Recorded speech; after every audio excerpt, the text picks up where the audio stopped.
Hi friends, అందరికీ నమస్కారం. నేను మీ చందుని. మీరు చూస్తున్నారు Chandu educational Telugu YouTube channel. స్వాగతం. ఈ వీడియోని స్కిప్ చేయకుండా లాస్ట్ వరకు చూడండి.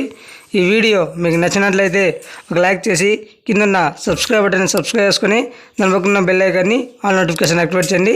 నేను పెట్టే ప్రతి ఒక్క వీడియో కూడా అందరికంటే ముందుగా నోటిఫికేషన్ రూపంలో వస్తుంది. లేట్ చేయకుండా టాపిక్లోకి వెళ్ళిపోదాం. సంక్రాంతి సెలవులు పొడిగింపు.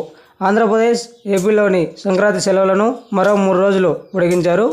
ఈ నెల 22న పాఠశాలలు తిరిగి తెరుచుకోనున్నాయి. ఈ మేరకు పాఠశాల విద్యాశాఖ కమిషనర్ ఆదేశాలు జారీ చేశారు. తల్లిదండ్రులు, విద్యార్థుల విజ్ఞప్తితో సెలవులను పొడిగించారు. కాగా షెడ్యూల్ ప్రకారం ఈ నెల 19న స్కూళ్ళు పునఃప్రారంభం కావాల్సి ఉండేది. ఇప్పుడు వాటిని పొడిగించారు. వీడియోస్ అయితే చూస్తున్నారు, లైక్ అయితే చేయట్లేదు. ప్రతి ఒక్కరు లైక్ చేయండి. అదేవిధంగా మీ ఫ్రెండ్స్ అండ్ ఫ్యామిలీకి షేర్ చేయండి. ఇలాంటి మరిన్ని లేటెస్ట్ అప్డేట్స్ కోసం మన యూట్యూబ్ ఛానల్ని సబ్స్క్రైబ్ చేయండి. అదేవిధంగా మీ ఫ్రెండ్స్ అండ్ ఫ్యామిలీకి షేర్ చేయండి. Thank you for watching video. జై హింద్.